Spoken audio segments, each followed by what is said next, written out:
ఓం శ్రీమాత్రే నమః. అందరికీ నమస్కారం. ముందుగా అందరికీ దేవీ శరన్నవరాత్రుల శుభాకాంక్షలు.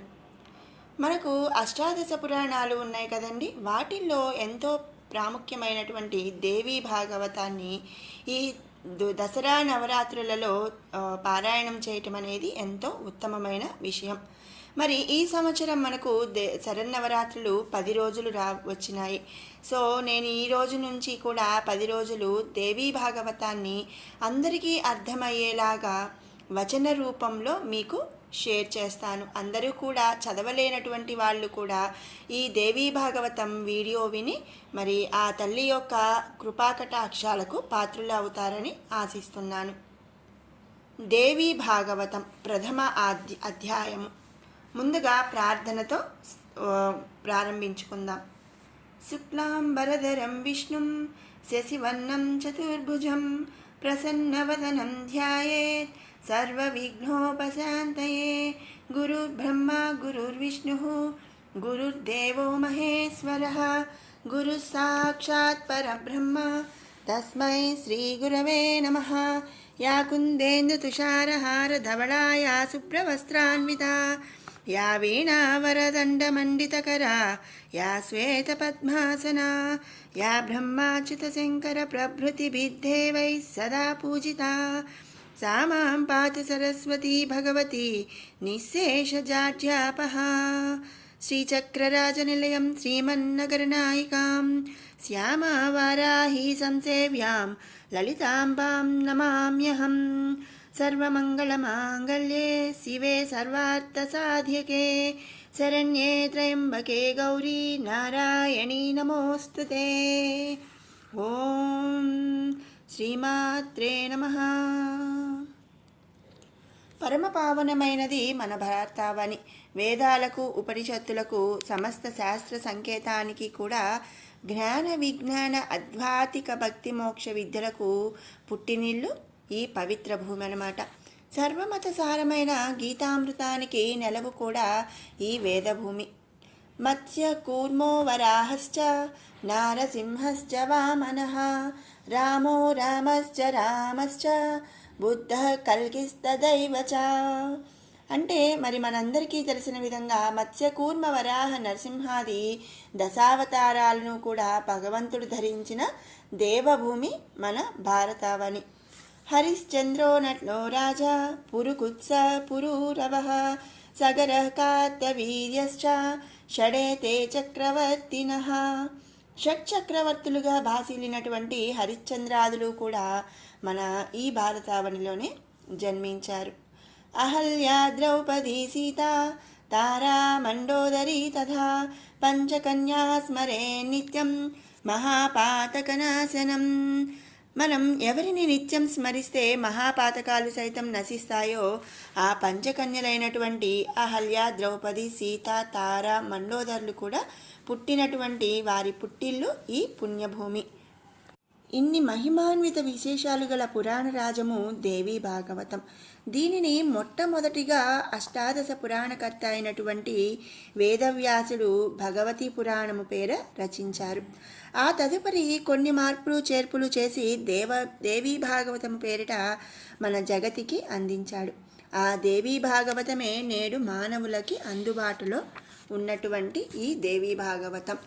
అయితే వేదవ్యాసుడు తాను తొలుత రచించిన భగవతి పురాణంలో ఏ ఏ దేవరహస్యాలున్నాయి, వ్యాసుడు భగవతి పురాణంలో నుంచి ఏవైనా విశిష్టాంశాలు తొలగించి మార్పులు చేసిన దేవీ భాగవతం మానవాళికి అందించాడా? దేవీ భాగవతాన్ని నిశితంగా పరిశీలిస్తే కొన్ని పొంతనలేని అంశాలు ఈ అనుమానాలకి ఆస్కారం కలిగిస్తున్నాయి. అంటే భగవతి పురాణంలో ఉన్న కొన్ని అంశాలు ఈ దేవీ భాగవతంలో లేవన్నమాట. మరి ఎందుకు ఇలా జరిగింది? అసలు భగవతి పురాణంని దేవీ భాగవతంగా వ్యాసుడు ఎందుకు పేరు మార్చాడు? ఈ భగవతి పురాణంలో ఉన్న దేవరహస్యం ఏమిటి? ఆ రహస్యాల సమాహారమే మరి ఈ దేవీ భాగవతం. అటువంటి ఈ దేవీ భాగవతాన్ని మనం దసరా శరన్నవరాత్రులలో పఠనం చేయటం లేదా శ్రవణం చేయటం అనేది ఎంతో అదృష్టం ఉంటే కానీ మనకు లభించదు. సమస్త జీవులను కూడా ప్రసన్నవదనంతో కరుణిస్తూ సర్వలోకాల్లో వ్యాపించిన వాడై తన దయాదాక్షిణ్య వీక్షణాలతో సంకల్పాలన్నింటినీ అనుగ్రహించేవాడు. విఘ్నాలను నివారించి విజయాలను ప్రసాదించే ప్రథమ వంద్యుడు అయినటువంటి శ్రీ మహాగణపతికి మనం తొలి ప్రమాణాన్ని సమర్పిద్దాం. ఓం గం గణాధిపతయే నమః.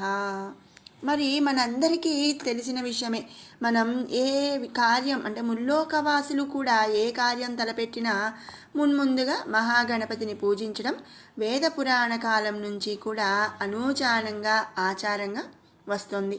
ఈ మహాగణాధిపతి అయోనిజుడని, అంతేగాక నిరాకార నిర్వికార నిరంజనుడైన పరబ్రహ్మము యొక్క సాకార రూపమే మహాగణపతి అని మన వేదాలు పేర్కొంటున్నాయి. అంటే మహాగణపతికి తల్లిదండ్రులు లేరా? ఇతర జీవుల మాదిరి గణపతి మాతృగర్భం నుంచి జనించలేదా?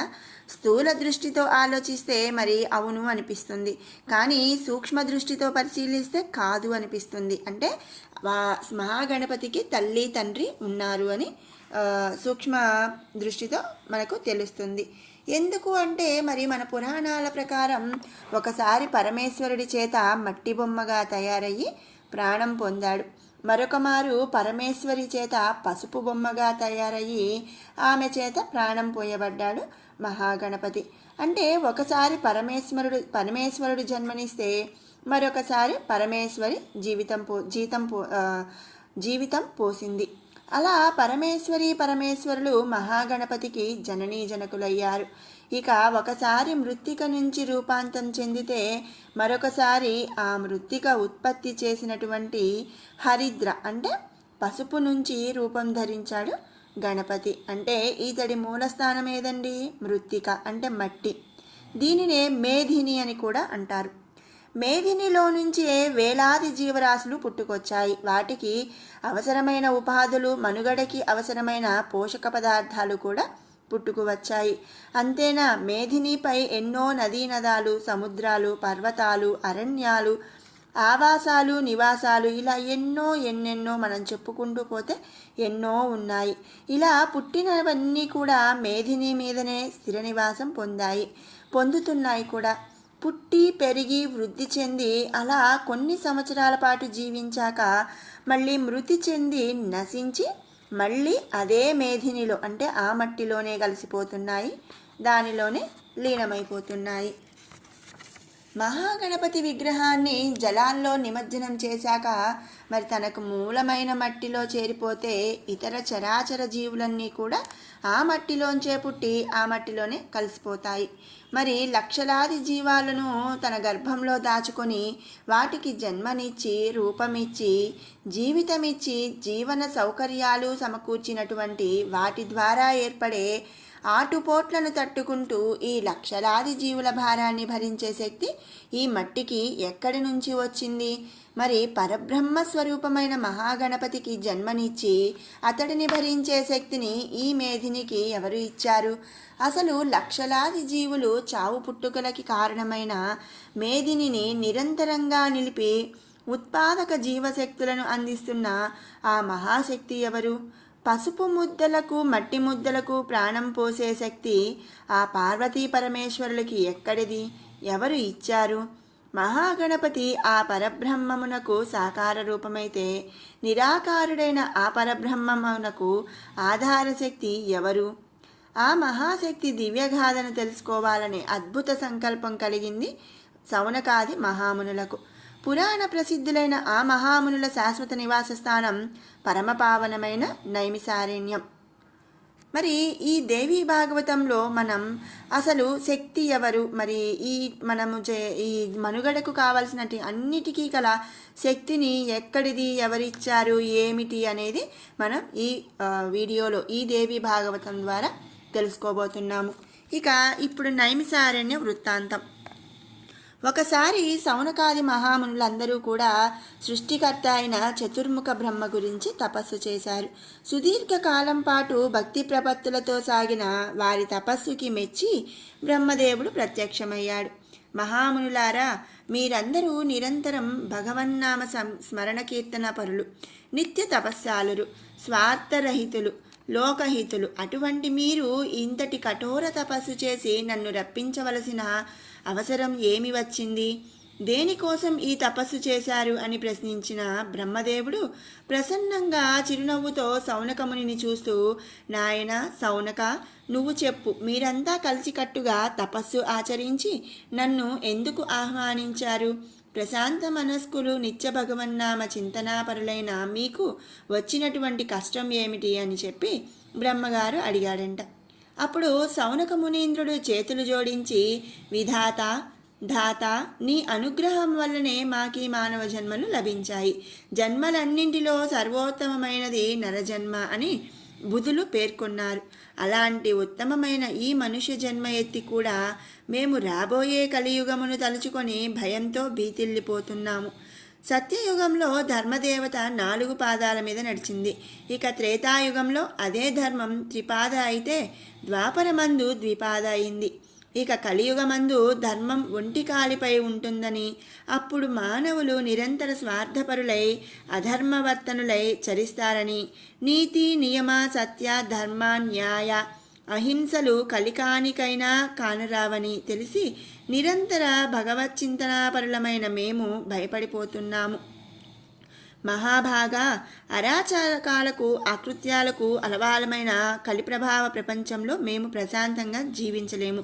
మా తపస్సులు, నిత్య యజ్ఞ యాగాది క్రతువులు కూడా నిశ్చింతగా నిర్వర్తించలేము. కనుక మా అందు ప్రసన్నుడవై కలిదోషం కలికానికైనా కనిపించినటువంటి ప్రదేశం మాకు చూపించు అని ప్రార్థించాడు సౌనకముని వినయంగా. సౌనకుని ప్రార్థనలకి సమ్మతించిన చతుర్ముఖుడు సంకల్పం చేతనే తన మనస్సు నుండి ఒక చక్రాన్ని సృష్టించాడు. ఆ చక్రం ధవళ కాంతులతో ధగధగా ప్రకాశిస్తుంది. ఓ మునీశ్వరులారా, ఇది ధర్మచక్రము, స్వయంచోదితము. మీరు దీనిని అనుసరించి వెళ్ళండి. ఏ ప్రదేశమందు ఈ ధర్మచక్రము నేమి శిథిలమవుతుందో అది మీ నివాసమునకు యోగ్యమైన ప్రదేశమని చెప్పి వారిని ఆశీర్వదించాడు బ్రహ్మదేవుడు. అంతటా ధర్మచక్రం ముందుకు పరిభ్రమించసాగింది. సౌనకాది మునీశ్వరులందరూ దాని వెంట నడిచారు. ఆ ధర్మచక్రం తనంత తానుగా దొర్లుకుంటూ ముందుకు పయనించి భూమండలమంతటా ప్రయాణం చేసింది. అలా వెళ్ళి చిరకాలం తర్వాత ఒక ప్రదేశాన్ని సమీపించగా ఆ చక్రానికి ఉన్న నేమి శిథిలమై రాలిపోయింది. అంతట ధర్మచక్రం ఆ ప్రాంతంలో ఆగిపోయింది. అప్పుడు బ్రహ్మదేవుడు ప్రత్యక్షమై, మునీశ్వరులారా, ఈ భూమండలమందు కలి ప్రభావం కనిపించే ఏ ప్రాంతంలోనూ నిలవలేక దొర్లుకుంటూ వచ్చిన ఈ ధర్మచక్రం ఇక్కడ నిలిచిపోయింది. అంటే ఇది ధర్మము నివసించదగ్గ ప్రదేశం. అంటే కలి ఎప్పటికీ కూడా ప్రవేశించలేనటువంటి పరమపావన ప్రాంతం అని చెప్పాడు. ధర్మచక్రం యొక్క నైమి శిథిలమైన ఈ ప్రదేశం ఇక నుంచి నైమిష క్షేత్రంగా ప్రసిద్ధి చెందుతుంది. పరమ భాగవతోత్తములకు మీ వంటి నిత్య తపోధనులకు ఈ నైమిషం నివాసయోగ్యం అవుతుంది. ఇక్కడికి కలి ప్రవేశించలేడు. కనుక మీరంతా ఇక్కడ నివసించండి. ఇక నిశ్చింతగా మీ నియమిత నిత్యానుష్ఠానములను ఆచరించండి. లోకశాంతి కోసం యజ్ఞయాగాదులను వనరించండి. నిరంతరం భగవన్నామ సంకీర్తనలతో భక్తియుత పురాణ పఠన శ్రవణాలతో తరించండి. ఇక మళ్ళీ సత్యయుగం వచ్చేంత వరకు కూడా మీరు ఈ నైమిష క్షేత్రంలో నివసిస్తూ దీని పవిత్రతని ముల్లోకాలకు చాటండి. శుభం. లోకా సమస్త సుఖినో భవంతు అని ఆశీర్వదించి అంతర్హితుడయ్యాడు బ్రహ్మదేవుడు.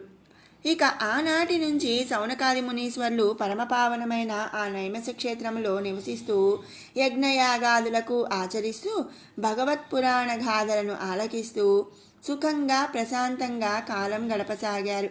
నైమిసారణ్యము నేడు ఉత్తరప్రదేశ్లో కాన్పూరుకు 140 కిలోమీటర్ల దూరంలో ఉన్న నీమిసార్ అను పేరుతో విరాజిల్లుతుంది. దానిని నైమిసారణ్యం అని చెప్పి మనం ఇప్పుడు వాడుక భాషలో ఉందన్నమాట.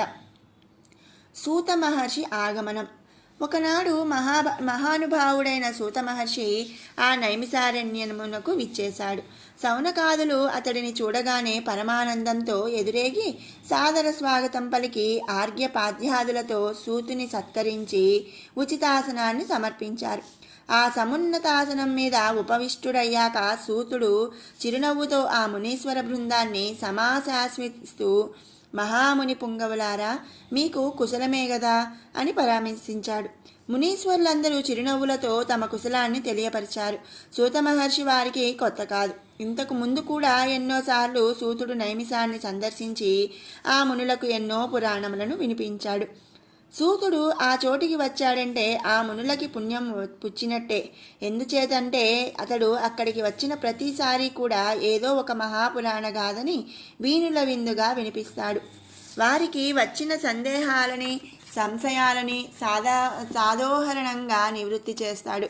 అందుకే సూతుని రాక వారి వదనాల్లో ప్రకాశాన్ని నింపింది. అది గమనించాడు సూతుడు. మునీశ్వర్లారా, పరమ పావనమైన ఈ నైమిష క్షేత్రమునందు నివసిస్తున్న మీ అదృష్టం చెప్పనలవి కానిది. పూర్వజన్మలో ఎంతో పుణ్యం చేసుకున్నవారు మాత్రమే ఈ పుణ్యక్షేత్రమునందు నివసించడానికి అర్హులు.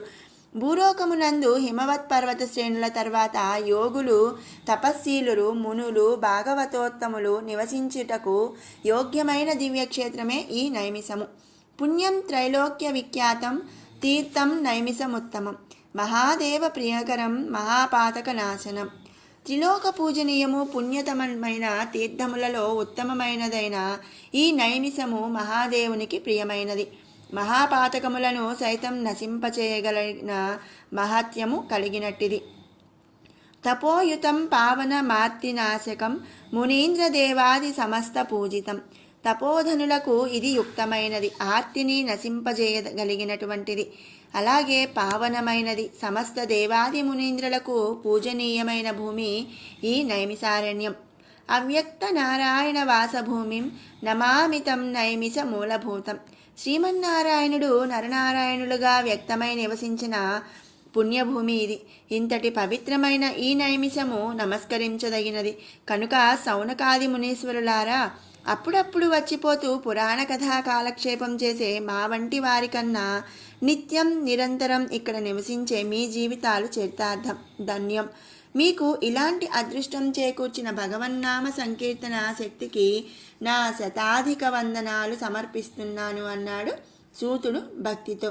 ఏమిటి మహర్షి, భగవన్నామ సంకీర్తన అంటారే గాని దానికి శక్తి చేర్చి భగవన్నామ సంకీర్తన శక్తి అంటున్నారేమిటి? అసలు శక్తి అనేది విశేష అలంకార పదమా అడిగాడు సౌనకముని నవ్వుతూ. కాదు, శక్తికి గల అసంఖ్యాక ఉపాధులలో భగవన్నామ సంకీర్తన అనేది కూడా ఒక ఉపాధి. ఈ సమస్త ప్రపంచాన్ని నడిపించేది శక్తి. ఆ శక్తి ప్రేరణ లేకుండా ప్రపంచంలో ఏదీ చలించదు, చరించదు. మనం విష్ణుశక్తి, శివశక్తి, బ్రహ్మశక్తి, ఇంద్రశక్తి, తపోశక్తి, జ్ఞానశక్తి, క్రియాశక్తి, ఇచ్ఛాశక్తి, సంకల్పశక్తి, ప్రాణశక్తి, జీవశక్తి, వాక్శక్తి ఒక్కటేమిటి, ఈ సృష్టి సమస్తం కూడా శక్తిమయం. ఆ శక్తి నశిస్తే నాశం. ముల్లోకాలను, ముక్కోటి దేవతలను, మానవులను, దానవులను, త్రికాలములను సృష్టించి పోషించి నాశమనుహరిస్తున్నది ఆ మహాశక్తి. ఇక ఆ శక్తి చేరిక లేనిదే బ్రహ్మ విష్ణు రుద్రాదులు సైతం కూడా అశక్తులు అన్నాడు సూత మహర్షి భక్తిపూరిత భావోద్వేగంతో. ఎవరా మహాశక్తి, ఎక్కడుంటుంది, ఏం చేస్తుంది అడిగాడొక మునీంద్రుడు ఉత్సుకత. మహాశక్తి తత్వ నిరూపణ.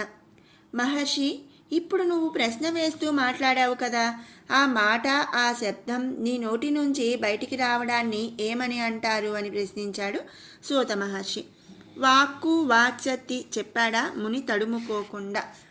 సూతుడు మందహాసం చేసి, నాయనా, కర్తవి నువ్వు, కర్మ నీ నుంచి వెలువరించాలనుకునే శబ్దం. కానీ ఆ శబ్దాన్ని, అక్షరాన్ని బయటికి పంపే శక్తి సహకారం లేకపోతే నువ్వు నీ కర్మ ఏమవుతున్నాయి, ఎందుకు కొరగానివవుతున్నాయి? అదే ఆ శక్తి నీకు సహకరిస్తే నువ్వు అనర్గళంగా మాట్లాడగలవు. నీ వాక్శక్తితో పండితులను కూడా వాదించి జయించగలవు. నీ వాక్శక్తితో ఇష్టదేవతా స్తోత్రములను పఠించి వారిని ప్రసన్నం చేసుకోగలవు. ఈ ఫలితాన్ని, ఈ ప్రయోజనాన్ని నువ్వు పొందడానికి కారణమైన నీలోని భావజాలాన్ని మాట అనే శబ్దం ద్వారా బహిర్గతం చేస్తున్నదే ఆ శక్తి. నీ వాక్కులో అంతర్లీనంగా అదృశ్యంగా ఉండి ప్రోత్సహిస్తున్నదే ఆ శక్తి. ఆవిడే ఈ సృష్టి సమస్తాన్ని చైతన్యంతో నడిపిస్తున్న మహాశక్తి అన్నాడు భక్తి ప్రపత్తులతో. మహర్షి పుంగవ, మీరు చెబుతున్న మహాశక్తి అంటే అని ప్రశ్నిస్తున్న శౌనకముని మాట పూర్తి కాకుండానే సూతుడు భక్తి పారవస్యంతో కాత్యాయని మహామాయే భవానీ భువనేశ్వరి సంసార సాగరే మగ్నం మాముద్ధర కృపామయే బ్రహ్మేశాచ్యుత చక్రాధ్యైర్మహర్షి విరూపాసిత జగతాం శ్రేయసే శాస్తు మణిద్వీపాధిదేవత. సర్వే సర్వత్రా తానే అయి విరాజిల్లుతున్న ఆ మహాశక్తియే కాత్యాయని. ఆవిడే భువనేశ్వరి, ఆ తల్లే భవాని. సంసారం అనే సాగరములో జీవులను రమింపజేసే మహామాయ ఆవిడే. ఆ సాగరాన్నించి ఉద్ధరించి మోక్షాన్ని ప్రసాదించే కృపామయి కూడా ఆ తల్లే. బ్రహ్మ విష్ణు మహేశ్వరులు అనబడే త్రిమూర్తులు కూడా ఆ తల్లి పాదపద్మముల నుంచి రాలిన రేణువులను శిరస్సును దాల్చి ఆ శక్తితోనే తమ విధులను నిర్వహించగలుగుతున్నారు.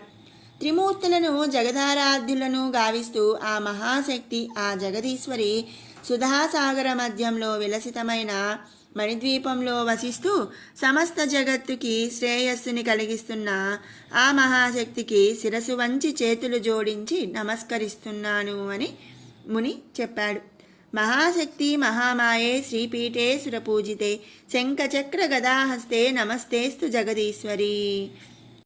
తల్లి జగన్మాత మహాశక్తి జగదీశ్వరి, సర్వశక్తులకి మూలశక్తివైన ఆదిశక్తి, శంఖచక్ర గదాయుధములను హస్తములందు ధరించి శ్రీపీఠముపై ఆసీనురాలివై నిత్యము నిరంతరము దేవతల చేత పూజింపబడుతూ నీ అభయహస్తంతో జగత్తుని ఉద్ధరిస్తున్న జగజ్జనని నమస్తే నమస్తే నమస్తే అంటూ స్తుతించాడు సూత మహర్షి భావోద్వేగంతో. మహర్షి, సూతుడా, ఏమిటి భావావేశమన్నాడు శౌనకముని విస్మయంతో. సూతుడు తన నేత్రాల్లోంచి ఆనంద బాష్పాలు రాలుస్తూ, ఈ భావోద్వేగం నాకే కాదు మునీంద్ర, ఆ తల్లిని, ఆ జగన్మాతని మనస్ఫూర్తిగా తలుచుకున్న వారు ఎవరైనా ఇలాంటి భావోద్వేగానికే లోనవుతారు. ఒకప్పుడు త్రిమూర్తులైన బ్రహ్మ విష్ణు మహేశ్వరులు కూడా ఆ మహాశక్తిని దర్శించినప్పుడు ఇలాంటి భావావేశానికే లోనయ్యారు. అంతేనా? వారు కూడా పురుష రూపాలు త్యజించి స్త్రీలై ఆ దేవిని సేవించారు అన్నాడు జీరవోయిన స్వరంతో. ఏమిటేమిటి, త్రిమూర్తులు స్త్రీలుగా మారిపోయారా? దేవిని సేవించారా? ఎప్పుడు మహర్షి? నీ మాటలు మాలో కుతూహలాన్ని రేకిస్తున్నాయి. ఈ విషయం తెలుసుకోవాలని మా మనసు ఉవ్విళ్ళూరుతోంది. అష్టాదశ పురాణకర్త అయిన వేదవ్యాస భగవానుడి ప్రియ శిష్యుడా సూత, త్రిమూర్తులు స్త్రీలుగా మారిన సంఘటన ఎప్పుడు జరిగింది? ఎందుకు జరిగింది? ఆ సంఘటన జరగడానికి గల పూర్వాపరాలేమిటి? ఈ వివరాలన్నీ కూడా మాకు విశదంగా తెలిపి పుణ్యం మూటకట్టుకో. మా అభ్యర్థనని మన్నించి ఆ మహాశక్తి పురాణము మాకు తెలియజేయి అని ప్రార్థించారు శౌనకాది మహామునులు ముకులిత హస్తద్వయులే. శౌనకాది మహామునుల అభ్యర్థన విన్న సూత మహర్షి బ్రహ్మానంద భరితుడవుతూ, ఆహా, ఏమి నా భాగ్యము! మీ వంటి జిజ్ఞాసులకు పురాణము వినిపించినప్పుడే నా వాక్కు, నా విజ్ఞానం, నా జీవితం ధన్యమవుతుంది. మునుపెన్నోసార్లు నేను ఈ నైమిసారణ్యాన్ని సందర్శించాను. మా గురుదేవులు వేదవ్యాసుల వారు రచించిన అష్టాదశ పురాణాలు మీకు వినిపించాను. అప్పుడెప్పుడూ కనిపించని భావావేశము ఇప్పుడు నాలో పరవళ్ళు తొక్కుతున్నదంటే ఇది ఆ మహాదేవి, ఆ జగజ్జనని, ఆ మహాశక్తి ప్రభావమే. ఒక్కసారి భక్తితో మనస్ఫూర్తిగా అమ్మా అని స్మరించినంతనే నేనున్నానంటూ చెంత నిలిచే ఆ దేవి సంకల్పం చేతనే నాలో ఈ అనూహ్యమైన భావావేశము. మీలో ఆ భగవతి పురాణము వినాలన్న ఆకాంక్ష కలిగింది. అంటే ఇది ఆ దేవి ఆజ్ఞ. ఆ తల్లి ఆదేశాన్ని శిరసావహించి మీకు మహాశక్తి పురాణగాథను, ఆ దేవీ భాగవతమును వినిపిస్తాను మునీశ్వరులారా. భక్తి ముక్తిదాయకమైన ఆ గాథని శ్రద్ధాళవులై ఆలకించండి అన్నాడు, మనస్సుని వాక్కుని పురాణ ప్రవచనం మీద లగ్నం చేస్తూ. శౌనకాది మునీశ్వర్లు భక్తి శ్రద్ధలతో చేతులు జోడించి దేవీ భాగవతము అనే శ్రవణామృతాన్ని గ్రోలడానికి ఏకాగ్ర చిత్తంతో సంసిద్ధులయ్యారు. సూత మహర్షి తన దివ్యగాథ మాధుర్యంతో దేవతా గురుదేవులను స్తోత్రం చేస్తూ తన గంభీర కంఠస్వరంతో ప్రార్థనలను ప్రారంభించాడు. గజాననం భూతగణాధిసేవితం కపిత్తజంబూఫలసారభక్షితం ఉమాసూతం శోక వినాశకారణం నమామి విఘ్నేశ్వర పాదపంకజం. ఓం గం గణాధిపతయే నమః. గజానన సమస్త భూత గణాధిపతులచే సేవింపబడుతున్నవాడా, పరబ్రహ్మ స్వరూప, విఘ్న వినాయక, ఉమాసుతుడ, పవిత్రమైన నీ పాదపద్మములకు ఇదే నా నమస్కారం. వ్యాసాయ విష్ణురూపాయ వ్యాసరూపాయ విష్ణవే నమో వై బ్రహ్మనిధయే వాసిష్ఠాయ నమో నమః. ఓం అస్మద్ గురుదేవ్యయే నమః. విష్ణు అంశతో అవతరించిన వ్యాస భగవానుడా, వశిష్ఠ మహర్షి పౌత్రుడా, బ్రహ్మజ్ఞాన నిధి గురుదేవ వేదవ్యాస, నీకివే నా నమస్కారములు. సర్వమంగళ మాంగళ్యే శివే సర్వార్థ సాధకే శరణ్యే త్రయంబకే గౌరీ నారాయణీ నమోస్తుతే. ఓం దుం దుర్గాయే నమః. మహాదేవి మహాశక్తి సర్వలోకైక జనని గౌరీ నారాయణి, నా భక్తిపూర్వక ప్రణామాలు దయతో స్వీకరించి నా అందు ప్రసన్నురాలివిక. తల్లి, నీ అనుగ్రహంతో నాకు లభించిన కించిత్తు జ్ఞానబుద్ధితో అనంతమైన నీ దివ్య చరిత్రను వినిపించడానికి సాహసిస్తున్నాను. నా గురుదేవుడు వేదవ్యాసుడు గ్రంథస్థం చేసి మాకు బోధించిన అష్టాదశ పురాణాలు, అష్టాదశ ఉపపురాణాలు, దేవీ భాగవతములందు నిక్షిప్తం చేసిన నీ దివ్యలీలా పురాణ గాథలను క్రోడీకరించి ఈ జిజ్ఞాసువులకు వినిపించడానికి తగిన శక్తిని, సమర్థతని, వాక్శుద్ధిని నాకు ప్రసాదించు తల్లి. విశ్వవ్యాపితమైన నీ లీలని వర్ణించడానికి 1000 శిరస్సులు గల ఆ ఆదిశేషుడికైనా తరం కాదు. మానవ మాతృడినైనా నేను ఎంత? వేద శాస్త్ర పురాణ ఇతిహాసాల్లో నుంచి నేను గ్రహించినదెంత? తల్లి జగన్మాత, నా అందు ప్రసన్నురాలువై నీవే నా వాక్కునందు, నా బుద్ధినందు, నా మనస్సునందు జ్ఞానేశ్వరివై నిలిచి నా వాక్కు ద్వారా నీ దివ్యలీలాభరిత విశేషాలను పురాణ ప్రవచనం గావించు తల్లి అని ప్రార్థించాడు సూత మహర్షి. మరుక్షణం సూతుడి జ్ఞాననేత్రం తెరుచుకుంది.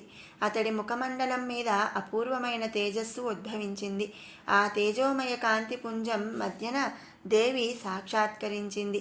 సూతుడి హృదయం జల్లుమంది. అతడి దేహం రోమాంచితమైంది. అపూర్వమైన భక్తి పారవస్యంతో అతని అంతరంగం పరవళ్ళు తొక్కింది. అతడి గొంతు గాద్గద గంభీరమైంది. మాణిక్య వీణాం ముఫలాలయంతీం మదాలసాం మంజుల వాగ్విలాసాం మహేంద్ర నీలద్యుతి కోమలాంగీం మాతంగ కన్యాం మనసా స్మరామి. చతుర్భుజే చంద్రకళావతంసే కుచోన్నతే కుంకుమ రాగసోణే పుండ్రేక్షుపాశాంకుశ పుష్పబాణహస్తే నమస్తే నమస్తే నమస్తే జగదేకమాతః. సూత మహర్షికి దేవీ దర్శనం అయిందని అతని పరిస్థితిని గాంచిన సౌనకాది మహామునులందరికీ అవగతమైంది. వారంతా భక్తి ప్రపత్తులతో చేతులు జోడించారు. సూతుడు భక్తితో నిలువెల్లా చలించిపోతూ, అమ్మ మహాదేవి, త్రిలోకవాసిని, జగదీశ్వరి, కరుణించావా తల్లి, నీ దివ్య దర్శన భాగ్యంతో నన్ను తరింపచేశావా తల్లి, నమో మాత, నమస్తే నమస్తే నమః అన్నాడు భావోద్వేగంతో. నాయనా సూత, జగజ్జనని ఆదరంతో పలకరించింది. సూతుని దేహం యావత్తు అనూహ్యమైన దివ్య ప్రకాశంతో మెరిసిపోసాగింది. అది ఆ జగన్మాత తేజోప్రకాశమని అందరికీ అర్థమవుతోంది. నాయనా, నీ పురాకృత పుణ్యఫలం చేత ఈ జన్మలో ఇలా అత్యుత్తమ పురాణ ప్రవక్తగా జన్మించావు. ఈ శ్వేతవరాహ కల్పాంతము వరకు సమస్త పురాణ గ్రంథముల యశస్సుతో పాటు పౌరాణికుడుగా నీ కీర్తి అజరామరమవుతుంది. వ్యాసుడు రచించినదే ఉత్తమ పురాణం, సూతుడే ఉత్తమ పౌరాణికుడు అని ముల్లోకవాసులు స్తుతిస్తారు. ధన్యోస్మి మాత, ధన్యోస్మి. నీ ఆశీస్సు మదీయ గురుదేవులు వ్యాస భగవానుల వారి అనుగ్రహం వల్ల నాకు అదృష్టం లభించింది అన్నాడు సూతుడు ఆనంద పారవస్యంతో. వ్యాసుడే నేను, నేనే వేదవ్యాసుడు అంటూ ఫక్కున నవ్వింది దేవి. మరుక్షణం జగన్మాత అభయహస్తమందు వేదవ్యాస భగవానుడు ప్రత్యక్షమై చిరునవ్వు నవ్వుతూ సూతుని ఆశీర్వదించాడు. సూతుడు భక్తి పారవస్యంతో పరమానందభరితుడవుతూ, జయతి పరాశన సూను సత్యవతి హృదయ నందనో వ్యాస యస్సాస్య కమలగడితం వాంగ్మయమమృతం జగత్పతిపతి. ఎవరి ముఖ కమలం నుంచి జాలువారిన వాంగ్మయం అనే అమృతాన్ని ఈ ప్రపంచమంతా సేవిస్తుందో పరాశరపుత్రుడు సత్యవతి హృదయానందకారకుడైన వాడు ఎవడో ఆ మహాపురుషుడు అస్మదీయ గురుదేవుడు వ్యాసుని యశస్సుతో ఈ జగమంతా ప్రకాశిస్తుంది. ఆచార్యదేవ నమో నమః అంటూ శిరస్సు వంచి చేతులు జోడించి నమస్కరించాడు సూతుడు. ఆయుష్మాన్ భవ అంటూ వ్యాసుడు ఆశీర్వదించి, నాయన, నేను రచించిన అష్టాదశ పురాణములందు అంతర్గతంగా జగన్మాత చంద్రుని వెన్నంటి ఉండే ప్రకాశంలాగా విలసితమైంది. వెన్నెల ప్రకాశం లేనిదే చంద్రుడి ప్రయోజనం శూన్యం. అట్లే ఈ మహాశక్తి అంతర్లీనమై విరాజిల్లకుంటే ఆ అష్టాదశ పురాణములు కూడా వ్యర్థం. అది గ్రహించే నేను ప్రత్యేకంగా జగన్మాత లీలల్ని వివరిస్తూ ఈ దేవీ భాగవతము రచించాను. అయినా నాకింకా తనివి తీరలేదు. నాయనా సూత, అనేక కారణాల చేత ఈ జగత్ సృష్టికి, ఈ దేవీమూర్తికి సంబంధించిన కొన్ని దేవరహస్యాలు నేను గ్రంథస్థం చేయలేకపోయాను. ఇప్పుడు ఆ అవసరం వచ్చింది. అనేక కల్మషములతో పాపభూయిష్టమైన కలియుగ జనులను ఉద్ధరించడానికి ఆ దేవరహస్యాలు కొన్నింటినైనా ప్రకటించక తప్పని పరిస్థితి వచ్చింది. అందుచేత నాయన, నా పురాణములందు గ్రంథస్థం కాని అనేక దేవరహస్యాలు నీ స్మృతికి గోచరించేలాగున నిన్ను అనుగ్రహిస్తున్నాను. ఆ దేవరహస్యాలు ఏవి ఎప్పుడు ప్రస్తావించాలో అప్పుడు ఆ జ్ఞానశక్తిని ఈ మహాశక్తి నీకు ప్రసాదిస్తుంది. అందుచేత నీవు ఎట్టి సంకోచములు లేక లోకహితము కోసం దేవీ భాగవతమును వినిపించు. లోకా సమస్తా సుఖినో భవంతు అని ఆశీర్వదించి జగన్మాత హస్తంలోకి వ్యాసుడు అంతర్హితుడయ్యాడు. అనంతరం మహాశక్తి మందహాసం చేస్తూ, నాయనా సూత, లోక కళ్యాణార్థం నా సంకల్పం చేతనే దేవీ భాగవతము విని తరించాలనే కోరిక ఈ సౌనకాదులకి, ఈ పురాణాన్ని రహస్యరమ్య భావ భరితంగా వినిపించాలన్న భావావేశము నీకు కలిగింది.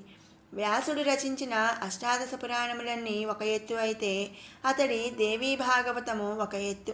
ఆ దేవీ భాగవతము సమస్త పురాణములలో అంతర్లీనంగా మిళితమై ఉన్న నా దివ్య లీలా విలాసాలను వివరించే పురాణములలో పురాణరాజముగా విరాజిల్లగలదు. నువ్వు వినిపించే దేవీ భాగవతము ప్రత్యక్షంగా విన్నవారు, పరోక్షంగా తెలుసుకున్నవారు కలికల్మషముల నుండి విముక్తులై సుఖ సంతోషాలతో జీవనం సాగించి ముక్తి పొందుతారు. పౌరాణికుడివైన నీకు ఇది నేనిస్తున్న వాగ్దానం. సంశయాలు వదిలి సంతోషాంతరాంగుడివై పురాణ ప్రవచనం ప్రారంభించు. విజయోస్తు అని ఆశీర్వదించింది జగన్మాత.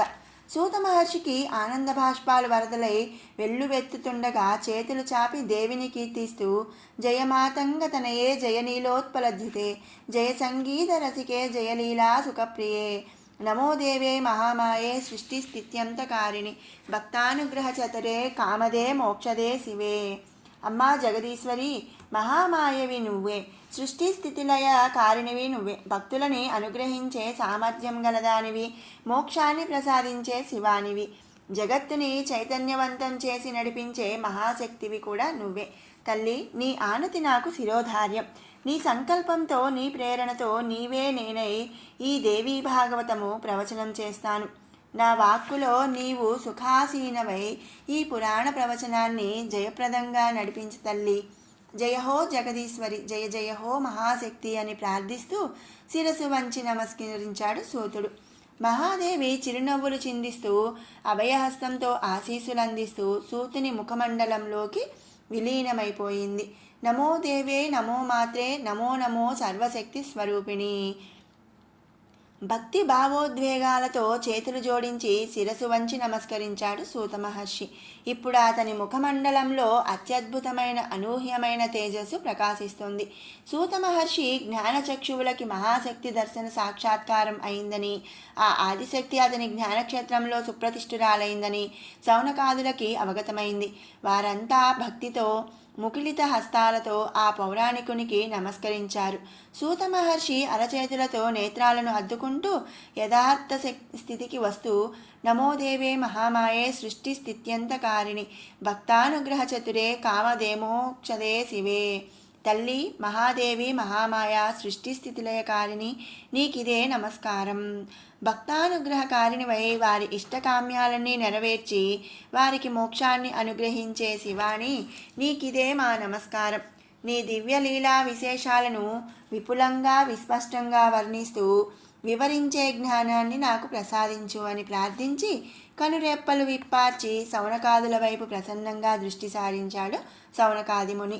మహానుభావులారా, శౌనకాదులారా, త్రిలోక జనని, త్రిలోక సృష్టిదాయిని, త్రిమూర్తులకి మాత అయిన ఆ ఆదిశక్తి, ఆ మహాశక్తి దివ్య నవ్య భవ్య చరిత్రని మీకు వినిపించబోతున్నాను.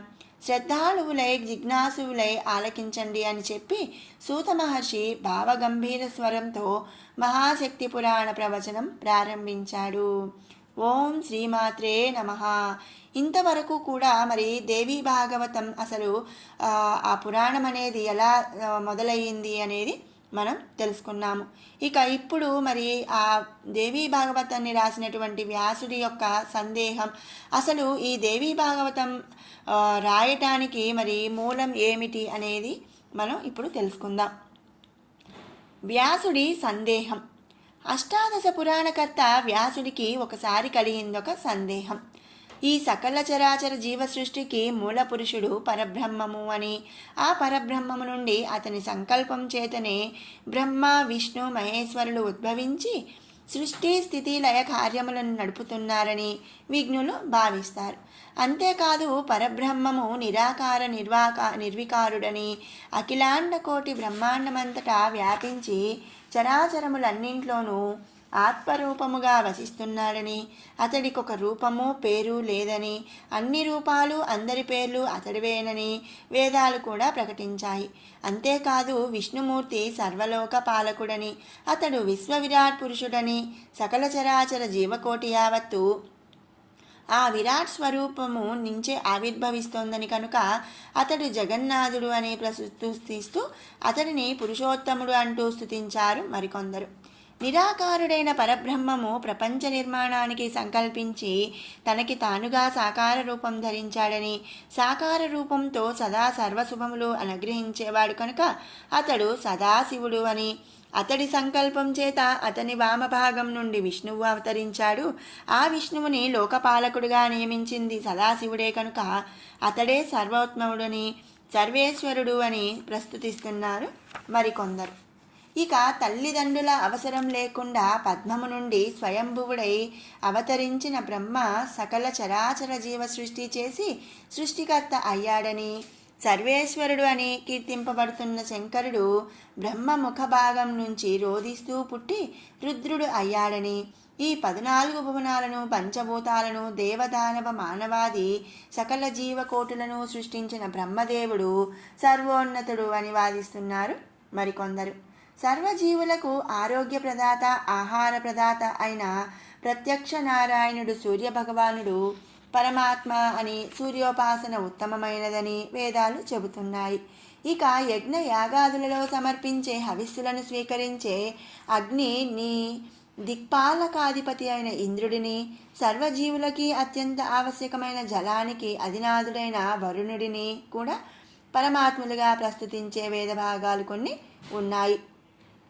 ఇలా బ్రహ్మ విష్ణు మహేశ్వరులు ఇంద్ర అగ్ని వరుణులు వీరందరిలోనూ ఉన్న ఆత్మ ఒక్కటేనని, అదే పరమాత్మ అని, ఆ పరమాత్మ విష్ణువు అని కొందరంటే, కాదు ఆ పరమాత్మ శివుడు అని మరికొందరు వాదిస్తున్నారు. ఎవరేం చెప్పినా ఆ పరమాత్మ మాత్రమే అందరిలో ఉన్నదని, అదే పరబ్రహ్మము అని చివరికి విశ్వసిస్తున్నారు. అయితే ఏ ప్రమాణాలకు అందని ఈ పరబ్రహ్మము ఎవరు, ఎలా తెలుసుకోవాలి? అంతకంటే ముందు తెలుసుకోవాల్సిన విషయం మరొకటి ఉంది. సృష్టికర్తని బ్రహ్మ అంటున్నారు. ఎవరు ఈ బ్రహ్మ? సృష్టించే శక్తి అతనికి ఎలా వచ్చింది? ఆ శక్తి లేకపోతే బ్రహ్మ ఏమవుతాడు? స్థితికర్తని విష్ణువు అంటున్నారు. మరి ఎవరు ఈ విష్ణువు? సర్వజీవులని పోషించే శక్తి అతనికి ఎలా వచ్చింది? ఆ శక్తి లేకుంటే విష్ణువు ఏమవుతాడు? అలాగే లయకారుడిని శివుడు అంటున్నారు. ఎవరు ఈ శివుడు? సర్వజీవులని లయించే శక్తి అతనికి ఎలా వచ్చింది? ఆ శక్తి లేకుంటే శివుడు ఏమవుతాడు? దహన శక్తి గల వాడిని అగ్నిదేవుడు అన్నారు. అతడికి ఆ దహన శక్తి ఎలా వచ్చింది? ఆ శక్తి నశిస్తే అగ్ని ఏమవుతాడు? తేజప్రకాశ శక్తి కలిగిన సూర్యుడిలో ఆ శక్తి నశిస్తే ఏమవుతాడు? భూమి అడుగున మహాసముద్రం ఉందంటారు. ఆ సముద్ర జలాల్లో మునిగిపోకుండా భూమిని జలంపై నిలబెట్టి కాపాడుతున్న శక్తి ఎవరు? ఏ ఆధారం లేకుండా పైన ఆకాశం ఉంది. ఆ ఆకాశం రాలి భూమిపై పడకుండా ఆపుతున్న శక్తి ఎవరు?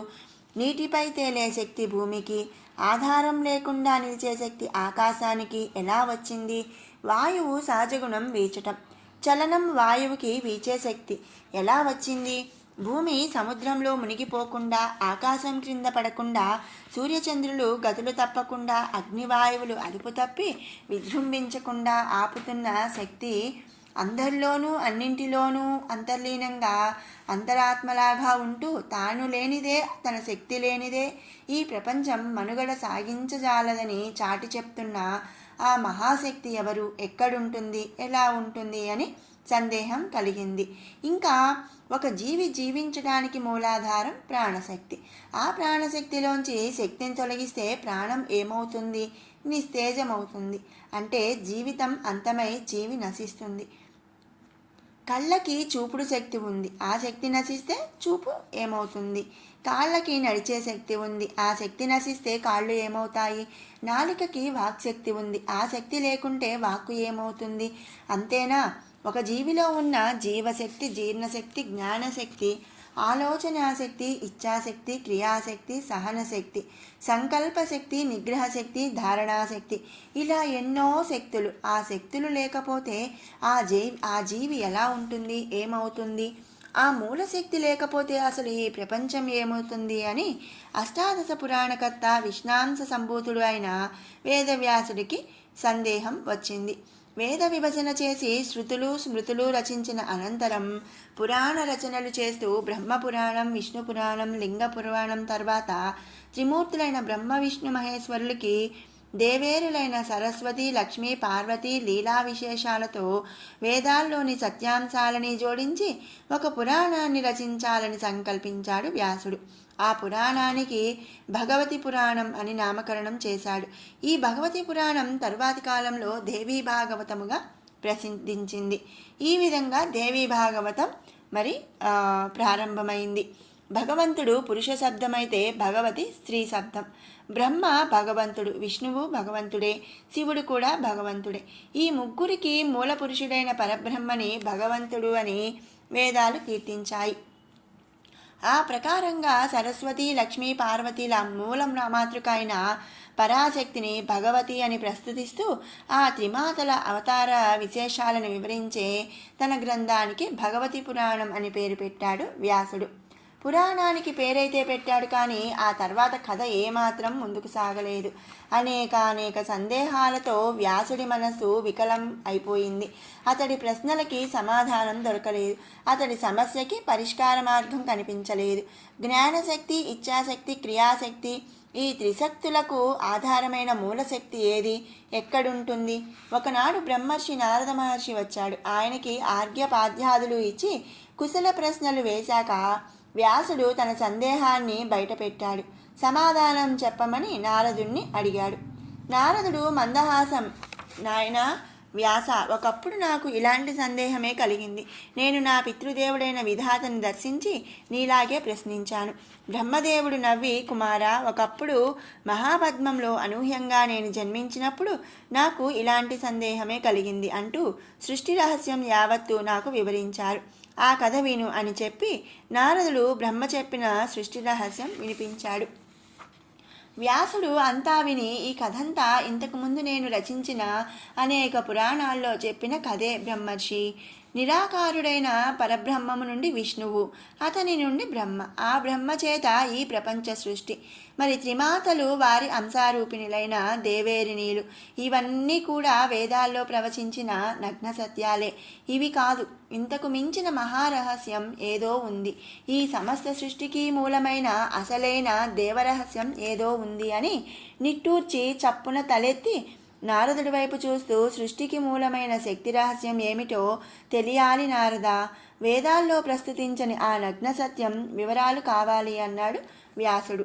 నగ్న సత్యమా? అది వేదాల్లో ప్రస్తావించనిదా అన్నాడు నారదుడు విస్తుబోతు. అవును బ్రహ్మర్షి అని వ్యాసుడు సాలోచనగా నొసలు ముడుస్తూ, నిరాకారుడైన పరబ్రహ్మం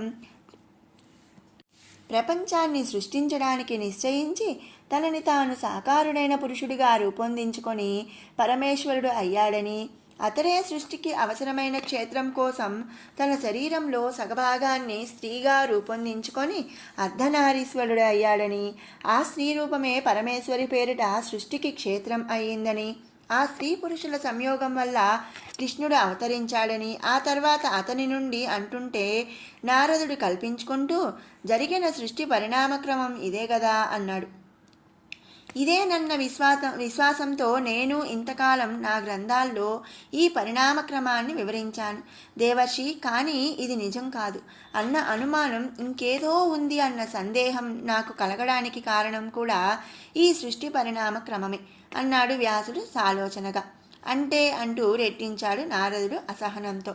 అంటే వ్యాసుడు ఆకాశం వైపు దీర్ఘంగా దృష్టి సారిస్తూ, అవనీతల పైకి ఆకాశం రాలిపడకుండా ఆపుతున్న శక్తి ఎవరు? ఇంద్రుడా, వాయువా, వరుణుడా? పోనీ సృష్టికర్త అయిన మీ జనకుడు బ్రహ్మదేవుడా? లేకపోతే అతని జనకుడైన విష్ణు భగవానుడా? కాక ఈ త్రిమూర్తులను తన నుంచి సృష్టించిన ఆ అర్ధనైరీశ్వరుడా? త్రిమూర్తులను సృజించడానికి తనకొక క్షేత్రం కావాలని, సృష్టి ఫలించడానికి తనకొక శక్తి కావాలని భావించి తన శరీరంలో అర్ధభాగాన్ని శక్తిగా మార్చుకున్నాడంటే ఆ పురుషుడికి సృష్టించే సామర్థ్యం లేదా? శక్తి చేరిక లేకపోతే ఆ పురుషుడు అసమర్థుడా? మరి అలాంటి నిస్సహాయుడు, నిరాకారుడు, శక్తిరహితుడు అయిన పరబ్రహ్మము తనని తాను సాకారుడిగా పరమేశ్వరుడిగా ఎలా సృజించుకున్నాడు? ఏదో అతీంద్రియ శక్తి, సృష్టికి అంతటికీ ఆధారమైన మహాశక్తి, సృష్టికి క్షేత్రమైన శక్తి ఏదో ఆ శక్తి, ఆ మహాశక్తి క్షేత్రము నుంచే, ఆ మహాశక్తి మనోసంకల్ప శక్తి క్షేత్రము నుంచే మన వేదాలు ప్రస్తుతించిన ఈ పరబ్రహ్మము సృజించబడిందని నా విశ్వాసం నారద. ఎందుకంటే వేదం ఓంకారంలో నుంచి పుట్టింది, ఆ ఓంకారంలో నుంచి బ్రహ్మము పుట్టింది. అదే శబ్ద బ్రహ్మము. కంటికి కనిపించని కేవలం శబ్దమాత్రంగా తన ఉనికిని చాటిన ఆ నాదబ్రహ్మమునే నిరాకార, నిర్గుణ, నిర్వికార పరబ్రహ్మము అని వేదం ఘోషించింది. మరి ఆ నాదమును సృజించిన, వేదమును సృజించిన ఆ ఓంకారము, ఆ నాదశక్తి ఎవరు? ఆ మహాశక్తి ఎవరు? నారద, సృష్టి స్థితిలయముల మూలమైన పరబ్రహ్మమునకే సృష్టికర్త అయిన ఆ అతీంద్రియ శక్తి, మహామహిమాన్వితమైన ఆ మహాశక్తి, ఆ మహాశక్తి ఎవరు నారద? ఆ తల్లి ఎవరు? ఎక్కడుంటుంది అంటే ప్రశ్నించాడు వ్యాసుడు భావోద్వేగంతో. వ్యాసుడి ప్రశ్నలు విన్న నారదుడు నిశ్చేష్టుడయ్యాడు. వ్యాసుడి ప్రశ్నలు, అతడి సందేహాలు సామాన్యమైనవి కావు. సృష్టికి మూలం పరబ్రహ్మమేనని అందరూ విశ్వసిస్తూ వచ్చారు. ఆ సత్యానికి వేదమునే ప్రమాణంగా తీసుకున్నారు. త్రిమూర్తులు సైతం ఆ మాటే చెబుతూ వచ్చారు. కానీ ఇప్పుడు వ్యాసుడు అనూహ్యమైన సంశయాన్ని సృష్టించాడు. ఇది యథార్థమా లేక వ్యాసుడి ఊహ? నారదుడు ఏదీ తేల్చుకోలేక అనిశ్చితంగా వ్యాసుడి వైపు చూశాడు. ఎందుకంటే నారదుడు బ్రహ్మమానస పుత్రుడు అయితే వ్యాసుడు విష్ణు అంశతో పుట్టిన కారణ జన్ముడు. నారదుడిలాగే వ్యాసుడు తపస్సు చేశాడు. నారదుడిలాగే వ్యాసుడు కూడా త్రిలోకాలలో ఎక్కడైనా సంచరించగల శక్తియుతుడు. అలాంటి వ్యాసుడు కేవలం ఊహల మీద ఆధారపడి ఇలాంటి విషయం ప్రస్తావించడు. అనంతమైన వేదమును విభజించి చతుర్వేదములు చేసిన ఘటనాఘటన సమర్థుడు ఈ వేదవ్యాసుడు. మరి ఇతడు సంశయిస్తున్నాడు అంటే నిరాకారమైన పరబ్రహ్మమును మించిన మరో మహాశక్తి ఉందా? ఉంటే ఏమిటా శక్తి? ఎక్కడుంది? చెప్పు నారద, దయచేసి యథార్థం చెప్పు. ఆ మహాశక్తి ఎవరు? భావోద్వేగంతో ప్రశ్నించాడు వ్యాసుడు. నారదుడు తేరుకుంటూ శుష్కమందహాసం చేసి, మహాశక్త, మరో శక్త, నువ్వేమైనా కలగన్నావా కృష్ణద్వైపాయన అని అడిగాడు. వ్యాసుడి అసలు పేరు కృష్ణద్వైపాయనుడు. వేదములను 4 భాగాలుగా విస్తరింపజేసి వేదవ్యాసుడు అన్న బిరుదు పొందాడు. పరబ్రహ్మము అంటేనే నిరాకారము, నిర్గుణము, అంటే పదార్థరహితము. దానికి సరి అయిన నిర్వచనం శూన్యము. సృష్టికి పూర్వం ఉన్నది శూన్యము అని వేదాలు చెప్పాయి. మహర్షులు అనుభవ జ్ఞానంతో ప్రకటించారు. నువ్వు నీ శృతి స్మృతుల్లోనూ పురాణాల్లోనూ రచించావు. సృష్టికి పూర్వం ఉన్నదంతా శూన్యమైతే ఆ శూన్యమునకు మరో సృష్టికర్త అని ప్రశ్నించాడు నారదుడు. అదే సృష్టికి పూర్వము ఉన్నదంతా శూన్యము అయితే ఆ శూన్యములో ఉన్నది ఏమిటి? చీకట, వెలుతురా అని అడిగాడు వ్యాసుడు ఉద్విగ్న స్వరంతో. నారదుడు విస్మయంగా చూస్తూ, సృష్టికి పూర్వం చీకటి, వెలుతురు, పగలు, రాత్రి అనేవేవీ లేవు వ్యాస, ఉన్నది శూన్యం మాత్రమే అన్నాడు విసుగ్గా. ఉన్నది శూన్యమే అన్నని మాటల్లోనే మరేదో ఉన్నది అన్న భావం అసంకల్పితంగా ధ్వనిస్తోంది నారద. మన చుట్టూ వాయువు వీస్తోంది. ఆ గాలి మన కంటికి కనిపించదు. వీచడం అనే అనుభవం ద్వారా మాత్రమే మనం వాయువు ఉనికిని నిర్ధారిస్తాం. కంటికి కనిపించని గాలి అంటే అది శూన్యమే కదా. అట్లే సృష్టికి ముందున్న శూన్యమునకు ఆధారంగా ఏదో శక్తి ఉంది అన్నాడు వ్యాసుడు దీర్ఘాలోచనతో. శూన్యమునకు ఆధారమా రెట్టించాడు నారదుడు. అవును నారద, శూన్యమునకు సృష్టి చేసే శక్తి లేదు. మన చుట్టూ ప్రసరిస్తున్న వాయువు మనకి కనిపించినట్లే శూన్యమునకు ఆధారమైన శక్తి ఆ శూన్యములోనే ఉంది. ఆ శక్తి వల్లనే శూన్యంలో నుంచి సృష్టి జీవుల ఉత్పత్తి జరుగుతోంది. ఆ శక్తి నుంచే పరబ్రహ్మము ఉద్భవించింది. ఆ శక్తి వల్లనే నిరాకారమైన పరబ్రహ్మము ఆకారము ధరించింది. ఆ శక్తి సంకల్పం వల్లనే ప్రపంచ సృష్టి జరిగింది. అంటే సృష్టికి మూలం నిరాకారమైన పరబ్రహ్మమును సాకారముగా సృష్టించిన ఆ మహాశక్తి నారద, విఘ్నులకి సైతం గోచరించని ఆ మహాశక్తి ఆ మహాశూన్యమునకు ఆధారమై తన ఉనికిని చాటుతుంది. శూన్యంలోనే ఏమూలో బిందువులాగా పరమాణువులాగా ఆ మహాశక్తి వసిస్తోంది. ఆ బిందు ప్రకాశం చేతనే శూన్యము అనే పరబ్రహ్మము ఉనికిని జ్ఞానులు గుర్తించగలిగారు నారద అన్నాడు వ్యాసుడు భావావేశంతో ఊగిపోతూ. నారదుడి హృదయం ఆర్ద్రతతో పులకాంతితమైంది. అతడి దేహం రోమాంచితమైంది. అతడి నేత్రాల నుంచి ఆనంద భాష్పాలు జలజలా జారువారాయి. ధన్యుడిని నాయన, ధన్యుడివి నాయన, అద్భుతమైన ఆలోచనా పటిమతో జ్ఞానులు సైతం గుర్తించలేని బిందురూప మహాశక్తి ఉనికిని బహిర్గతం చేశావు. సృష్టికి మూలమైన ఆ బిందు కళాధరి ఎవరో తెలుసుకో. తపస్సు చేసి ఆ మహాశక్తిని ప్రసన్నం చేసుకో. ఆ తల్లి అనుగ్రహం పొందు. ఆమె అనుజ్ఞతో ఆమె నిజస్వరూప తత్వాన్ని లోకానికి విశదం చెయ్యి. వ్యాస, నీకు శుభం. నీ సంకల్పానికి జయం. సత్సంకల్పానికి మించిన సుముహూర్తం మరొకటి లేదు. కనుక ఈ శుభక్షణంలోనే తపోదీక్ష స్వీకరించు. సర్వమంత్రాలకి మూలమైన ఓంకార మంత్రాన్ని నీకు నేను ఉపదేశిస్తాను. నాయనా వ్యాస, ఈ మంత్రోపదేశం చేసి నీకు గురువు ఉన్న నన్న గౌరవాన్ని నేను దక్కించుకుంటాను. దీక్షా స్వీకరించి గాను స్నాన సంధ్యాదులు ఆచరించి బాహ్యంతర్గత శుచిర్వై రా అని పలికాడు నారదుడు. నారద మహర్షి ఆదేశాన్ని పాటించి వ్యాసుడు స్నాన సంధ్యాలు చేసి వచ్చాడు. నారదుడు అతనికి మంత్రయుక్తంగా తపోదీక్షనిచ్చి, నాయన వ్యాస, వేద విభజన కర్తవైన నీకు తెలియనిది ఏమీ లేదు. ఆ వేదం ప్రజాపతిర్వ్యై ఇదం అసిత్ అని తెలిపింది. అంటే ఆదిలో ఉన్నది పరబ్రహ్మ స్వరూపం అని. అట్లే తస్య వాగ్విత్య అసిత్ అంటే ఆ బ్రహ్మముతోనే వాక్కు ముడిపడి ఉన్నాడు. అలాగే వాగ్వై పరమం బ్రహ్మ అంటే ఆ వాక్యే బ్రహ్మము అని తెలిపింది వేదం. నాదంతో కూడిన ఆ వాక్యే ఓంకారం అనే అదే తొలి మంత్రాక్షర మహాశక్తి.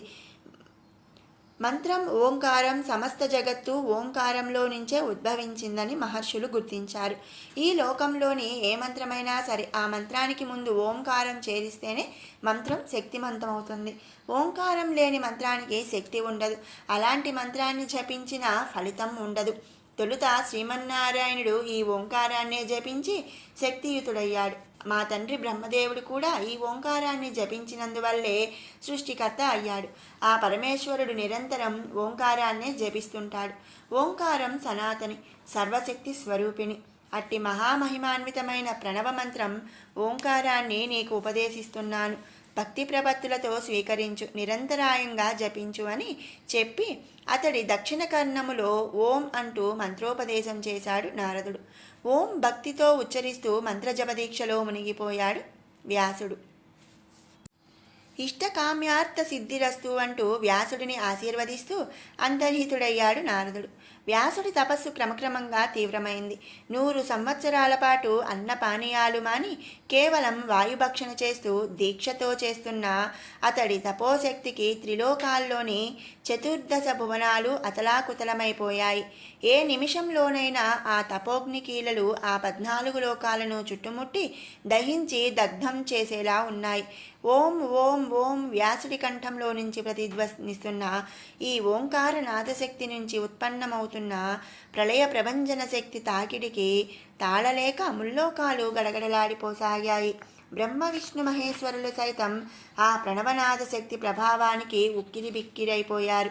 ఓంకారానికి ఆద్యురాలైన జగన్మాతని స్మరిస్తూ త్రిమూర్తులు భయభక్తులతో చేతులు జోడిస్తూ, తల్లి జగదీశ్వరి, త్రిజగాలకి అద్యుతురాలైన జగన్మాత, సృష్టి స్థితి లయములకు మూలమైన అంబిక, హే జగదంబిక, వ్యాసుడి కఠోర తపశ్శక్తికి తాళలేక ముల్లోకాలు కకావికలమైపోతున్నాయి.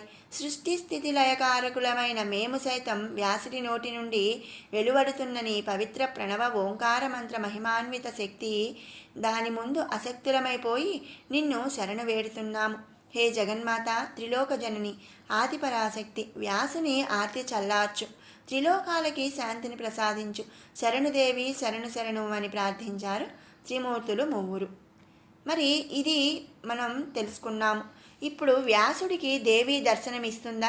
ఆ తర్వాత మరి దర్శనమిస్తే అతని యొక్క సందేహాలు నివృత్తి అవుతాయా? అసలు ఎవరు ఈ దేవి, ఈ శక్తి ఎవరు? మరి ఈ వ్యాసుడి యొక్క సందేహాలన్నీ కూడా దేవి ఏ విధంగా తీర్చింది అనే ఎన్నో విషయాలు మనం రేపటి వీడియోలో మళ్ళీ తెలుసుకుందాం. ఓం శ్రీమాత్రే నమః. అందరికీ